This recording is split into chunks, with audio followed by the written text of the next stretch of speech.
ಸಿದ್ದರಾಮಯ್ಯನವರ ಸರ್ಕಾರ ಬಂದಾಗ್ಲೆಲ್ಲ ಪೇಜಾವರ ಶ್ರೀಗಳೇ ಟಾರ್ಗೆಟ್ ಆಗೋದು ಯಾಕೆ? ಮೌಲ್ವಿಗಳಿಗೆ ಮಾಡದ ಸಂವಿಧಾನದ ಪಾಠ ಶ್ರೀಗಳಿಗೆ ಯಾಕೆ ಮಾಡ್ತೀರಾ? ಆ ಉಡುಪಿ ಪೇಜಾವರ ಮಠದ ಸ್ವಾಮೀಜಿನೂ ಕೂಡ ಹೇಳಿದ್ದಾರೆ, ಸಂವಿಧಾನ ಬದಲಾವಣೆ ಆಗಬೇಕು. ಕೆಲವರ ಬಗ್ಗೆ ಮಾತನಾಡೋದಕ್ಕೆ ಹೆದರಿಕೆ ಇದೆ, ಕೆಲವರ ಬಗ್ಗೆ ಮಾತನಾಡೋದಕ್ಕೆ ಜಾಣ ಧೈರ್ಯ ಇದೆ. ಸ್ವಾಮೀಜಿಗಳನ್ನ ನೋಡಿದಾಗ ಮನುಸ್ಮೃತಿ ನೆನಪಾಗುತ್ತೆ, ಮೌಲ್ವಿಗಳನ್ನ ನೋಡಿದಾಗ ಶರಿಯಾ ನೆನಪಾಗಲ್ವಾ? ನಿಮ್ಮ ಈ ರಾಜಕೀಯ ಸಂಕುಚಿತ ದೃಷ್ಟಿಕೋನದಿಂದ ಆದಷ್ಟು ಬೇಗ ಹೊರಗೆ ಬನ್ನಿ. ಘನತೆ ಕಲ್ಪಿಸಿಕೊಡಿ ಅಂತ ಸ್ವಾಮೀಜಿ ಹೇಳಿದ್ರಲ್ಲಿ ತಪ್ಪೇನಿದೆ ಸ್ವಾಮಿ? ಹಿಂದೂಗಳ ಭಾವನೆಯನ್ನು ಗೌರವಿಸುವ ಸರ್ಕಾರವನ್ನು ನಾವು ತರಲಿಕ್ಕೆ ಸಾಧ್ಯ ಆಗ್ತಾ ಇಲ್ಲ. ನಮಸ್ಕಾರ ವೀಕ್ಷಕರೇ. ಅದ್ಯಾಕೋ ಗೊತ್ತಿಲ್ಲ, ಹಿಂದೂ ಸಂತರು ಹಿಂದೂ ಧರ್ಮದ ಸಂರಕ್ಷಣೆಗಾಗಿ ಸಮಾವೇಶ ಮಾಡಿದಾಗಿಂದನೂ ಕೂಡ ಕಾಂಗ್ರೆಸ್ ನಾಯಕರು ಒಬ್ಬರ ಹಿಂದೊಬ್ರು ತಮ್ಮ ಮನಸ್ಸೋ ಇಚ್ಛೆ ಹೇಳಿಕೆಗಳನ್ನ ಕೊಡ್ತಿದ್ದಾರೆ. ಸ್ವಾಮೀಜಿಗಳಿಗೆ ಸಂವಿಧಾನದ ಪಾಠವನ್ನ ಮಾಡ್ತಿದ್ದಾರೆ. ಅದರಲ್ಲೂ ಕೂಡ ಎಸ್ಪೆಷಲಿ ಪೇಜಾವರ ಶ್ರೀಗಳನ್ನೇ ಟಾರ್ಗೆಟ್ ಮಾಡಿ ಮಾತನಾಡ್ತಿದ್ದಾರೆ. ಮೊನ್ನೆ ಸಚಿವ HC ಮಹದೇವಪ್ಪನವರು ಪೇಜಾವರ ಶ್ರೀಗಳಿಗೆ ಸಂವಿಧಾನದ ಪಾಠವನ್ನ ಮಾಡಿದ್ರು. ಇಷ್ಟುದ್ದ ಲೆಟರ್ನ ಬರೆದು ನೀವು ಸಂವಿಧಾನದ ಆಶಯಕ್ಕೆ ತಕ್ಕಂತೆ ನಡೀರಿ ಅಂತ. ಇನ್ನೊಂದ್ ಕಡೆ BK ಹರಿಪ್ರಸಾದ್ ಅವರು ಪೇಜಾವರ ಶ್ರೀಗಳಿಗೆ ಸಂವಿಧಾನದ ಮೇಲೆ ಗೌರವ ಇಲ್ಲ ಅಂತ ಅಂದ್ರೆ ಹೇಗೆ? ನಕ್ಸಲೇಟ್ಗಳಿಗೆ, ಭಯೋತ್ಪಾದಕರಿಗೆ ಸಂವಿಧಾನದ ಮೇಲೆ ಗೌರವ ಇರೋದಿಲ್ಲ ಅಂದ್ರೆ ಇವ್ರು ಯಾವ ರೀತಿ ಲಿಂಕ್ ಮಾಡೋಕ್ ಹೊರಟಿದ್ದಾರೆ ಪೇಜಾವರ ಶ್ರೀಗಳಿಗೆ? ಇವರಿಬ್ಬರ ಮುಗಿತಾ? ಇದೀಗ ಸನ್ಮಾನ್ಯ ಮುಖ್ಯಮಂತ್ರಿ ಸಿದ್ದರಾಮಯ್ಯನವರು ಪೇಜಾವರ ಶ್ರೀಗಳನ್ನ ಟಾರ್ಗೆಟ್ ಮಾಡಿ ಮಾತನಾಡಿದ್ದಾರೆ.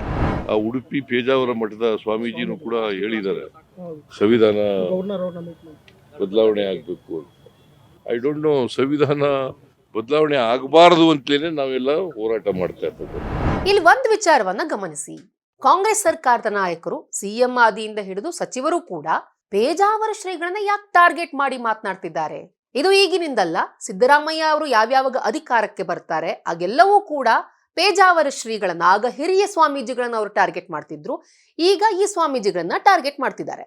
ಸಿದ್ದರಾಮಯ್ಯನವರು ಅಧಿಕಾರಕ್ಕೆ ಬಂದಾಗ್ಲೆಲ್ಲ ಪೇಜಾವರ ಮಠವೇ ಟಾರ್ಗೆಟ್ ಯಾಕಾಗುತ್ತೆ? ಉಡುಪಿ ಪೇಜಾವರ ಮಠದ ಶ್ರೀಗಳಿದಾರಲ್ಲ, ಅವರು ಬೇರೆ ಮಠಾಧೀಶರ ರೀತಿಯಲ್ಲ. ಅದು ಸಾಮಾಜಿಕ ವಿಚಾರವೇ ಆಗಿರ್ಬೋದು, ರಾಜಕೀಯ ವಿಚಾರವೇ ಆಗಿರ್ಬೋದು, ಅವರು ಮುಕ್ತವಾಗಿ ಮಾತನಾಡ್ತಾರೆ, ತಮ್ಮ ಅಭಿಪ್ರಾಯವನ್ನ ವ್ಯಕ್ತಪಡಿಸ್ತಾರೆ. ಹಿರಿಯ ಸ್ವಾಮೀಜಿಗಳು ಕೂಡ ಅಷ್ಟೇ ಹಲವಾರು ಹೋರಾಟಗಳಲ್ಲಿ ಭಾಗಿಯಾಗಿದ್ರು. ಈ ಹಿಂದೆ ಪರಿಸರದ ಹೋರಾಟದಲ್ಲಿ ಭಾಗಿಯಾಗಿದ್ರು, ಉಷ್ಣ ಸ್ಥಾವರದ ವಿರುದ್ಧ ಹೋರಾಟವನ್ನ ಮಾಡಿದ್ರು, ಹಾರು ಬೂದಿ ವಿರುದ್ಧ ಹೋರಾಟವನ್ನ ಮಾಡಿದ್ರು. ಸೊ ಈ ಪೇಜಾವರ ಮಠ ಇದೆಯಲ್ಲ, ಸಾಮಾಜಿಕ ಕಾರ್ಯಗಳಲ್ಲೂ ತೊಡಗಿಕೊಂಡಿದೆ. ಹಾಗೇನೆ ರಾಜಕೀಯ ವಿಚಾರ ಅಂತ ಬಂದಾಗ ಅಲ್ಲೇನಾದ್ರೂ ತಮ್ಗೆ ಸರಿ ಇಲ್ಲ ಅಂತ ಅನ್ಸಿದಾಗ ಓಕಲ್ ಆಗಿ ತಮ್ಮ ಅಭಿಪ್ರಾಯವನ್ನ ವ್ಯಕ್ತಪಡಿಸ್ತಾ ಬಂದಿದ್ದಾರೆ. ನೀವು ಕಳೆದ ಬಾರಿ ಅಧಿಕಾರದಲ್ಲಿದ್ದಾಗ ಉಡುಪಿ ಚಲೋ ಅಂತ ಹೇಳಿ ಬೃಹತ್ ಯಾತ್ರೆ ನಡೀತು. ನಿಮ್ಮ ಆಪ್ತ ಬಳಗದವರ ನೇತೃತ್ವದಲ್ಲೇ ನಡೀತು, ನಿಮ್ಮ ಬೆಂಬಲದಿಂದಾನೇ ನಡೀತು. ಈ ಒಂದು ಉಡುಪಿ ಚಲೋ ಯಾತ್ರೆಗೆ ಜಿಗ್ನೇಶ್ ಮೇವಾನಿಯನ್ನು ಕೂಡ ಕರ್ಕೊಂಡು ಬಂದಿದ್ರಿ. ಪಂಕ್ತಿ ಭೇದ ವಿಚಾರವನ್ನ ಇಟ್ಕೊಂಡು ಈ ಬೃಹತ್ ಯಾತ್ರೆಯನ್ನ ನಡೆಸಿದ್ರಿ. ಅದು ಬೇರೆ ಚರ್ಚೆಯ ವಿಚಾರ. ಈ ಪಂಕ್ತಿ ಭೇದ ಅನ್ನೋದು ಉಡುಪಿ ಪೇಜಾವರ ಮಠಕ್ಕೆ ಮಾತ್ರ ಸೀಮಿತ ಅಲ್ಲ, ಬೇರೆ ಮಠಗಳಲ್ಲೂ ಇದೆ, ದೇವಸ್ಥಾನಗಳಲ್ಲೂ ಇದೆ. ತಾರತಮ್ಯ ಅನ್ನೋದಿದ್ದೇ ಇದೆ. ಖಂಡಿತವಾಗ್ಲೂ ಈ ರೀತಿ ಅದರ ವಿರುದ್ಧ ಹೋರಾಟವನ್ನ ಮಾಡೋದನ್ನ ನಾವು ತಪ್ಪು ಅಂತ ಹೇಳಲ್ಲ. ಆದರೆ ಪೇಜಾವರ ಮಠವೇ ಟಾರ್ಗೆಟ್ ಯಾಕೆ ಅನ್ನೋದು ನನ್ನ ಪ್ರಶ್ನೆ. ಇನ್ನು ಕನಕ ಮಂಟಪದ ವಿಚಾರದಲ್ಲೂ ಕೂಡ ನೀವು ಆಗ ಅಧಿಕಾರದಲ್ಲಿದ್ದಾಗ ಎಂಟ್ರಿ ಕೊಟ್ರಿ, ನಾವು ನೋಡಲ್ ಆಫೀಸರ್ನ ನೇಮಕ ಮಾಡ್ತೀವಿ, ಅಡ್ಮಿನಿಸ್ಟ್ರೇಟರ್ನ ನೇಮಕ ಮಾಡ್ತೀವಿ ಅಂತ. ಉಡುಪಿ ದೇಗುಲದ ವಿಚಾರದಲ್ಲಿ ಸರ್ಕಾರದ ಮಧ್ಯಪ್ರವೇಶ ಆಯ್ತು ನಿಮ್ಮ ನೇತೃತ್ವದಲ್ಲಿ. ನಿಮಗೆ ಪೇಜಾವರ ಶ್ರೀಗಳ ಟಾರ್ಗೆಟ್ ಯಾಕೆ? ಮೊನ್ನೆ ಮಹದೇವಪ್ಪನವರು ಸಂತರ ಸಮಾವೇಶದಲ್ಲಿ ಅಷ್ಟೆಲ್ಲಾ ಜನ ಸಂತರಿದ್ರು ಕೂಡ ಅವರು ಲೆಟರ್ ಬರ್ದಿದ್ ಮಾತ್ರ ಪೇಜಾವರ ಶ್ರೀಗಳಿಗೆ. ಪೇಜಾವರ ಶ್ರೀಗಳು ಎಲ್ಲರಿಗಿಂತ ಮುಖ್ಯ ಅಂತಾನ, ಅಥವಾ ಪೇಜಾವರ ಶ್ರೀಗಳನ್ನ ಬಹು ಸುಲಭವಾಗಿ ಟಾರ್ಗೆಟ್ ಮಾಡಬಹುದು ಅಂತಾನ, ಅಥವಾ ಬೇರೆ ಯಾವ್ದಾದ್ರು ಕಾರಣ ಇರಬಹುದಾ? ಅಥವಾ ಪೇಜಾವರ ಶ್ರೀಗಳನ್ನ ಟಾರ್ಗೆಟ್ ಮಾಡೋದಕ್ಕೆ ಇನ್ನೇನ್ ಕಾರಣ ಇದೆಯೋ ಗೊತ್ತಿಲ್ಲ. BK ಹರಿಪ್ರಸಾದ್ ಅವರು ಪೇಜಾವರ ಶ್ರೀಗಳ ವಿರುದ್ಧ ಹಲವು ಬಾರಿ ನಾಲ್ಗೆನ ಹರಿಬಿಟ್ಟಿದ್ದಾರೆ. ಪೇಜಾವರ ಶ್ರೀಗಳನ್ನ ಬಿಟ್ಟು ಬೇರೆ ಸ್ವಾಮೀಜಿಗಳ ವಿರುದ್ಧ ಆಗಲಿ, ಬೇರೆ ಧರ್ಮ ಮುಖಂಡರ ವಿರುದ್ಧ ಎಲ್ಲಿವರೆಗೂ ಕೂಡ ಹರಿಪ್ರಸಾದ್ ಅವರು ಧೈರ್ಯವಾಗಿ ಮಾತನಾಡಿದ್ದನ್ನ ನಾನಂತೂ ನೋಡಿಲ್ಲ. ಮೊನ್ನೆ ಮೌಲ್ವಿಗಳು ಬಹಿರಂಗ ಸಮಾವೇಶವನ್ನ ಮಾಡಿದ್ರು ವಕ್ಫ್ ತಿದ್ದುಪಡಿ ಕಾಯ್ದೆ ವಿರುದ್ಧ. ಏನಂದ್ರು ಆ ಸಮಯದಲ್ಲಿ ಅಂತ ಹೇಳಿದ್ರೆ, ನಮಗೆ ಕಾನೂನು ಬೇಡ, ಸಂಸತ್ತು ಬೇಡ ಅಂತ ಹೇಳಿ ಕಡ್ಡಿ ತುಂಡು ಮಾಡಿದ ಹಾಗೆ ಮಾತನಾಡಿದ್ರು. ಆಗ BK ಹರಿಪ್ರಸಾದ್ ಅವರು ನೀವು ಮೌಲ್ವಿ ಹುದ್ದೆಯನ್ನ ಬಿಟ್ಟು ರಾಜಕೀಯಕ್ಕೆ ಬನ್ನಿ ಅಂತ ಹೇಳಿಲ್ಲ. ಮಹದೇವಪ್ಪನವರು ನೀವು ಸಂವಿಧಾನದ ಆಶಯಕ್ಕೆ ತಕ್ಕ ಹಾಗೆ ನಡೆದುಕೊಳ್ಳಿ ಅಂತ ಹೇಳಿ ಇಷ್ಟುದ್ದ ಪತ್ರನೂ ಬರ್ದಿಲ್ಲ. ಇನ್ನು ನೀವು ಸಿದ್ದರಾಮಯ್ಯನವರು ಅವರು ಶರಿಯಾ ಕಾನೂನನ್ನ ತರೋದಕ್ಕೆ ಹೊರಟಿದ್ದಾರೆ ಅಂತ ಮಾತಾಡಲ್ಲ. ಇಲ್ಲಿ ಮನುಸ್ಮೃತಿ ಬಗ್ಗೆ ಮಾತನಾಡ್ತೀರಾ, ಆದ್ರೆ ಅಲ್ಲಿ ಶರಿಯಾ ಕಾನೂನಿನ ಬಗ್ಗೆ ತುಟಿಕ್ ಪಿಟಿಕ್ ಅನ್ನಲ್ಲ. ಒಂದು ನಿಮ್ಮ ರಾಜಕೀಯ ಅನುಕೂಲಕ್ಕಾಗಿ ಕೆಲವೊಂದು ಕಡೆ ಜಾಣ ಮೌನ ಅಥವಾ ಜಾಣ ಆಕ್ರೋಶವನ್ನ ವ್ಯಕ್ತಪಡಿಸ್ತೀರಿ. ಇವೆರಡು ರಾಜಕೀಯ ಪ್ರೇರಿತ. ಒಂದ್ ವೇಳೆ ಇದು ರಾಜಕೀಯ ಪ್ರೇರಿತ ಅಲ್ಲ ಅಂತ ಅಂದ್ರೆ ಒಂದು ಜಾಣ ಧೈರ್ಯ ಅಥವಾ ಕುರುಡು ಹೆದರಿಕೆ. ಕೆಲವರ ಬಗ್ಗೆ ಮಾತನಾಡೋದಕ್ಕೆ ಹೆದರಿಕೆ ಇದೆ, ಕೆಲವರ ಬಗ್ಗೆ ಮಾತನಾಡೋದಕ್ಕೆ ಜಾಣ ಧೈರ್ಯ ಇದೆ. ಈಗ ಪೇಜಾವರ ಶ್ರೀಗಳು ಹೇಳಿದ್ದೇನಪ್ಪಾ ಅಂತ ಅಂದ್ರೆ ವಕ್ಫ್ ಕಾನೂನಿನ ಹಿನ್ನೆಲೆಯಲ್ಲಿ ಮುಜರಾಯಿ ಮಂಡಳಿ ಬಗ್ಗೆ ಎರಡೂ ಸಂಸ್ಥೆಗಳು ಸರ್ಕಾರದ ದೃಷ್ಟಿಯಲ್ಲಿ ಎರಡೂ ಧರ್ಮಗಳ ನಡುವಿನ ತಾರತಮ್ಯವನ್ನ ತೋರಿಸುತ್ತೆ ಅಂತ ಹೇಳಿದ್ದಾರೆ.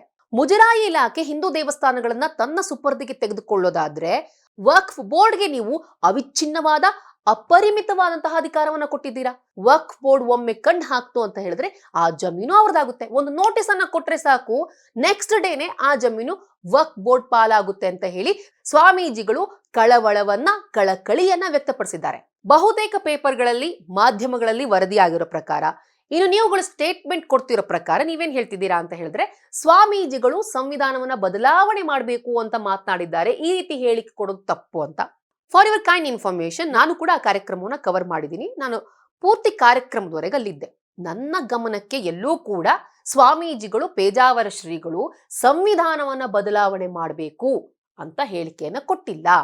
ಅವ್ರು ಹೇಳಿದ್ದೇನಪ್ಪಾ ಅಂತ ಹೇಳಿದ್ರೆ ನಮ್ಮ ಹಿಂದೂ ಧರ್ಮವನ್ನ ಗೌರವಿಸುವಂತಹ ಸರ್ಕಾರಗಳು ಬರಬೇಕು, ಆ ರೀತಿ ಸರ್ಕಾರಗಳನ್ನ ನಾವು ಆಯ್ಕೆ ಮಾಡಬೇಕು ಅನ್ನೋ ರೀತಿಯಲ್ಲಿ ಹಿಂದೂ ಧರ್ಮದ ಸಂರಕ್ಷಣೆ ಬಗ್ಗೆ ಅವ್ರು ಮಾತನಾಡಿದ್ರೆ ಹೊರತು ಅವರು ಘನತೆ ಕೊಡುವ ಸಂವಿಧಾನ ಬೇಕು ಅಂತ ಹೇಳಿಲ್ಲ, ನಮಗೆ ಘನತೆ ಕೊಡುವ ಸರ್ಕಾರ ಬೇಕು ಅಂತ ಹೇಳಿದ್ದಾರೆ.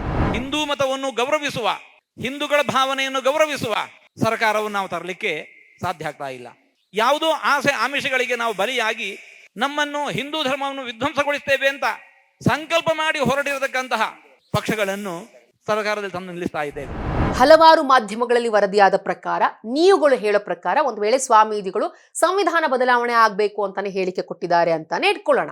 ಈ ದೇಶದಲ್ಲಿ ಯಾವುದೋ ಒಬ್ಬ ಪ್ರಜೆ ಅಥವಾ ಯಾವುದೋ ಒಬ್ಬ ಸಂತ ನನಗೆ ಘನತೆ ಕಲ್ಪಿಸಿಕೊಡುವಂತಹ ಸಂವಿಧಾನ ಬೇಕು ಅಂತ ಹೇಳಿ ಆ ಒಂದು ಕಾಂಟೆಕ್ಸ್ಟ್ ಅನ್ನ ಇಟ್ಕೊಂಡು ಆ ರೀತಿ ಹೇಳಿಕೆ ಕೊಟ್ರೆ ತಪ್ಪೇನಿದೆ?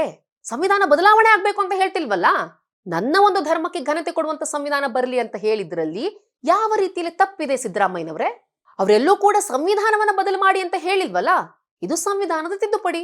ಇಲ್ಲಿವರೆಗೂ 100ಕ್ಕೂ ಹೆಚ್ಚು ಬಾರಿ ಸಂವಿಧಾನದಲ್ಲಿ ತಿದ್ದುಪಡಿ ಆಗಿದೆ. ಶಾಬಾನು ಪ್ರಕರಣದಲ್ಲಿ ಸುಪ್ರೀಂ ಕೋರ್ಟ್ ತೀರ್ಪನ್ನೇ ಧಿಕ್ಕರಿಸಿ ಅದರ ವಿರುದ್ಧವಾಗಿ ಸಂವಿಧಾನಕ್ಕೆ ತಿದ್ದುಪಡಿ ತಂದಿದ್ದು ನಿಮ್ಮ ಕಾಂಗ್ರೆಸ್ ಸರ್ಕಾರ. ರಾಜೀವ್ ಗಾಂಧಿ ಸರ್ಕಾರದಲ್ಲಿ ಈ ರೀತಿ ತಿದ್ದುಪಡಿಯನ್ನ ಮಾಡಲಾಗಿತ್ತು. ಸುಪ್ರೀಂ ಕೋರ್ಟ್ ತೀರ್ಪನ್ನೇ ತಲೆ ಕೆಳಗಾಗಿಸಿದ್ರಿ. ಇನ್ನು ಎಮರ್ಜೆನ್ಸಿ ಟೈಮ್ ನಲ್ಲಿ ಅಂಬೇಡ್ಕರ್ ಅವರು ಮೂಲ ಸಂವಿಧಾನವನ್ನು ಏನ್ ರಚಿಸಿದ್ರು ಅಲ್ಲೆಲ್ಲೂ ಕೂಡ ಜಾತ್ಯತೀತ ಸಮಾಜವಾದಿ ಪದ ಇರಲಿಲ್ಲ. ಆದ್ರೆ ಅಂಬೇಡ್ಕರ್ ಅವರು ರಚಿಸಿದಂತಹ ಮೂಲ ಸಂವಿಧಾನವನ್ನೇ ಅಲ್ಲೇ ನೀವು ತಿದ್ದುಪಡಿ ಮಾಡಕ್ ಹೋದ್ರಿ. ಅಲ್ಲೇ ನೀವೇನ್ ಮಾಡಿದ್ರಿ ಅಂತ ಹೇಳಿದ್ರೆ ಸೋಷಿಯಲಿಸ್ಟ್, ಸೆಕ್ಯುಲರಿಸ್ಟ್ ಅನ್ನುವಂತಹ ಪದವನ್ನ ಇಂದಿರಾ ಗಾಂಧಿ ಸೇರಿಸಿದ್ರು. ಒಳ್ಳೇದಕ್ಕೋ ಕೆಟ್ಟದಕ್ಕೋ ತಿದ್ದುಪಡಿ ಆಗಿದೆ. ಘನತೆ ಕಲ್ಪಿಸಿ ಕೊಡೋದಕ್ಕೆ ನೀವು ತಿದ್ದುಪಡಿ ಮಾಡಿದ್ರಿ ಅಂತ ಇಟ್ಕೊಳ್ಳೋಣ, ಫೈನ್. ಆದ್ರೆ ಶಾಬಾನು ಪ್ರಕರಣದಲ್ಲಿ ಯಾವ ರೀತಿ ಘನತೆ ಸ್ವಾಮಿ? ಇಲ್ಲಿ ಮಹಿಳೆಯರ ನ್ಯಾಯವನ್ನ ಎತ್ತಿ ಹಿಡಿಯುವಂತ ಯಾವುದೇ ಉದ್ದೇಶ ಕಂಡು ಬಂದಿಲ್ಲ. ಏನಕ್ಕೋಸ್ಕರ ಇದನ್ನ ಮಾಡಿದ್ರಿ ಅದ್ರ ಬಗ್ಗೆ ಗೊತ್ತಿಲ್ಲ. ಆದ್ರೆ ಒಟ್ಟಿನಲ್ಲಿ ತಿದ್ದುಪಡಿ ಅಂತೂ ಮಾಡಿದ್ರಿ. ಹಾಗೆ ಸಂವಿಧಾನಕ್ಕೆ ತಿದ್ದುಪಡಿಗಳು ಬೇಕಾದಷ್ಟು ಬಾರಿ ಆಗಿದೆ. ನಿಮ್ಮ ಸರ್ಕಾರದಲ್ಲೂ ಆಗಿದೆ, ಬೇರೆಯವರ ಸರ್ಕಾರದಲ್ಲೂ ಕೂಡ ಆಗಿದೆ. ಇನ್ನು ಸಂವಿಧಾನವೇ ತಿದ್ದುಪಡಿಯನ್ನ ಮಾಡಬಹುದು ಸಂವಿಧಾನಕ್ಕೆ ಅಂತ ಹೇಳಿದೆ. ಇನ್ನು ತಿದ್ದುಪಡಿಗೆ ಸಂವಿಧಾನವೇ ಅವಕಾಶವನ್ನ ಕೊಟ್ಟಿದೆ. ಸಂವಿಧಾನದ ಮೂಲ ಆಶಯ ಏನ್ ಹೇಳಿ? ಸರ್ವರಿಗೂ ಸಮಪಾಲು, ಸರ್ವರಿಗೂ ಸಮಬಾಳು ಅನ್ನೋದು. ಈ ಆಶಯಕ್ಕೆ ವಿರುದ್ಧವಾಗಿ ಕೆಲ ಸರ್ಕಾರಗಳು ಆಡ್ತಿವೆ. ಹೀಗಂತ ಯಾರಿಗಾದ್ರೂ ಅನ್ಸಿದ್ರೆ ನನಗೆ ಸಮಪಾಲು, ಸರ್ವರಿಗೂ ಸಮಪಾಲು, ಸಮಬಾಳು ಸಿಗ್ತಾ ಇಲ್ಲ ಅಂತ ಹೇಳಿ ಯಾವುದೋ ಸ್ವಾಮೀಜಿಗೆ ಅನ್ಸಿದ್ರೆ ಅಥವಾ ಯಾವುದೋ ಕಾಮನ್ ಸಿಟಿಸನ್ಗೂ ಅನ್ಸಿದ್ರೆ ಅದರಲ್ಲಿ ತಪ್ಪೇನಿದೆ ಸ್ವಾಮಿ? ಅವರ ಹಕ್ಕು, ಅವ್ರು ಕೇಳ್ತಾರೆ. ನಿಮಗೆ ಸ್ವಾಮೀಜಿಗಳನ್ನ ನೋಡಿದಾಗ ಮನುಸ್ಮೃತಿ ನೆನಪಾಗುತ್ತೆ. ನೀವು ಮನುಸ್ಮೃತಿ ಬಗ್ಗೆ ಸುಲಭವಾಗಿ ಮಾತನಾಡಿದ ಹಾಗೆ ಶರಿಯಾ ಕಾನೂನಿನ ಬಗ್ಗೆ ಯಾವತ್ತಾದ್ರೂ ಮಾತನಾಡಿದ್ದೀರಾ? ಒಂದೋ ನಿಮ್ಗೆ ಧೈರ್ಯ ಇಲ್ಲ, ಅಥವಾ ನಿಮ್ಮ ರಾಜಕೀಯ ಸಂಕುಚಿತ ದೃಷ್ಟಿಕೋನದಿಂದ ನಿಮ್ಗೆ ಹೊರಗೆ ಬರಕ್ ಆಗ್ತಾ ಇಲ್ಲ. ನಿಮ್ಮಿಂದ ಏನ್ ಅಪೇಕ್ಷೆ ಮಾಡ್ಬೋದು ಅಂತ ಹೇಳಿದ್ರೆ, ಸಿದ್ದರಾಮಯ್ಯನವರ ಸರ್ಕಾರ ಬಂದಾಗ್ಲೆಲ್ಲಾನು ಪೇಜಾವರ ಶ್ರೀಗಳು ಯಾಕೆ ಟಾರ್ಗೆಟ್ ಆಗ್ತಾರೆ?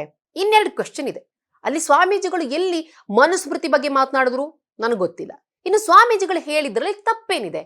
ನಮ್ಮ ಧರ್ಮದ ಸಂರಕ್ಷಣೆ ಆಗ್ಬೇಕು, ವಕ್ಫ್ ಕಾನೂನಿನಿಂದ ನಮಗೆ ಅನ್ಯಾಯ ಆಗ್ತಿದೆ ಅಂತ ಹೇಳಿದ್ರಲ್ಲಿ ತಪ್ಪೇನಿದೆ? ನಿಮ್ಮ ರಾಜಕೀಯ ಸಂಕುಚಿತ ಮನೋಭಾವನೆ ಬಿಟ್ಟು, ಅಧೈರ್ಯ ಬಿಟ್ಟು ಮಾತನಾಡಿದ್ರೆ ಬಹುಶಃ ಈ ಪ್ರಶ್ನೆಗಳಿಗೆ ಉತ್ತರ ಸಿಗಬಹುದೇನೋ. ಈ ವಿಡಿಯೋ ಇಷ್ಟ ಆದಲ್ಲಿ ಲೈಕ್ ಮಾಡಿ, ಶೇರ್ ಮಾಡಿ, ಕಮೆಂಟ್ ಮಾಡಿ. ಹಾಗೆ ನೀವೇನು ನಮ್ಮ ಹೊಸದಿಗಂತ ಡಿಜಿಟಲ್ ಚಾನೆಲ್ನ ಸಬ್ಸ್ಕ್ರೈಬ್ ಆಗಿಲ್ಲ ಅಂದ್ರೆ ಈ ಕೂಡಲೇ ಸಬ್ಸ್ಕ್ರೈಬ್ ಮಾಡಿ.